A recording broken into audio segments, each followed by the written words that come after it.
Assalamualaikum warahmatullahi wabarakatuh. Perkenalkan, nama saya Risma Aryani. Saya dari kelas PAI 3C dengan nomor NPM 19033646. Di sini saya akan membahas mengenai tantangan pendidikan Islam pada era globalisasi. Ada 3. Yang pertama adalah tantangan kemajuan iptek, kemudian yang kedua demokratisasi, dan yang ketiga dekadensi moral. Yang pertama yaitu kemajuan ilmu, pengetahuan, dan teknologi. Pendidikan Islam saat ini sedang ditantang kontribusinya terhadap pembentukan peradaban dan budaya modern yang relevan dengan perkembangan ilmu, pengetahuan, teknologi, dan seni atau iptek.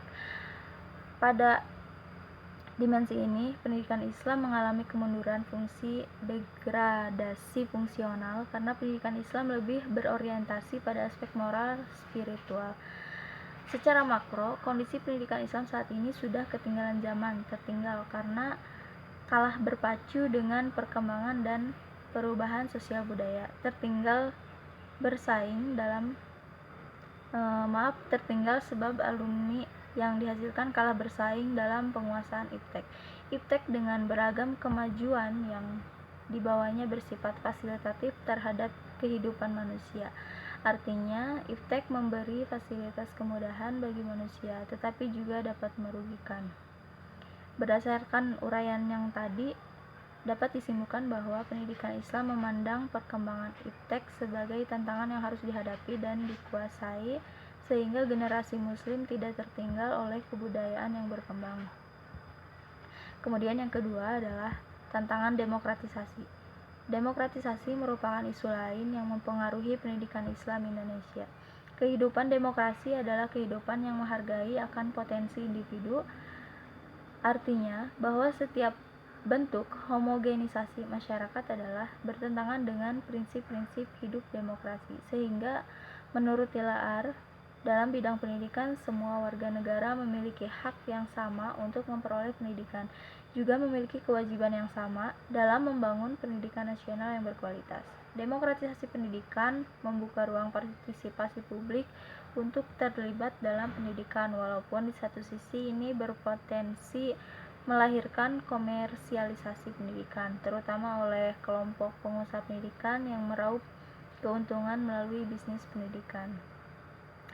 Demokratisasi pendidikan Islam menghendaki sistem pendidikan yang bersifat sentralistik, seragam, dan dependen, untuk beralih mengembangkan sistem pendidikan yang lebih otonom, beragam, dan independen. Kemudian yang ketiga yaitu dekadensi moral. Revolusi teknologi berakibat pada pergeseran nilai dan norma budaya. Pada lazimnya, nilai-nilai budaya dari pihak yang lebih dominan dalam penguasaan iptek akan cenderung berposisi dominan pula dalam interaksi kultural yang terjadi. Dalam konteks ini, Hasbi Indra menjelaskan bahwa budaya Barat telah memperlihatkan superioritasnya terhadap budaya Islam. Produk teknologi seperti TV, parabola, telepon, VCD, DVD, internet, dan lain-lain dapat membuka hubungan dengan dunia luar sehingga wawasan masyarakat terbuka. Namun, lewat media tersebut dapat pula disaksikan pornografi, film-film, sinetron yang menawarkan gaya hidup bebas dan juga kekerasan yang secara moral bertentangan dengan nilai Islam. Berdasarkan uraian tadi, jelas tidak dapat dipungkiri bahwa perubahan dalam segala bentuk, baik bersifat personal maupun global, bisa terjadi dalam hitungan waktu yang relatif sangat singkat. Hal ini merupakan tantangan yang mutlak dijawab oleh pendidikan Islam melalui strategi yang tepat.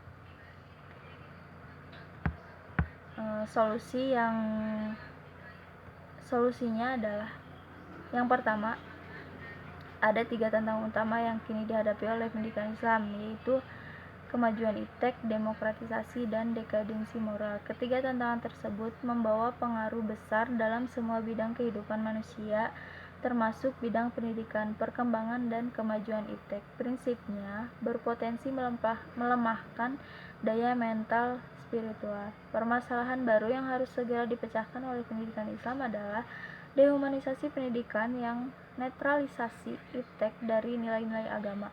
Pendidikan Islam ditantang untuk membuktikan kemampuannya dalam penguasaan iptek, sekaligus kesanggupannya dalam mengendalikan dampak negatif dari iptek. Menghadapi tantangan modernitas, pendidikan Islam harus melakukan langkah strategis dengan terlebih dahulu membangun paradigma keilmuan yang integratif sebagai jawaban terhadap dikotomi ilmu.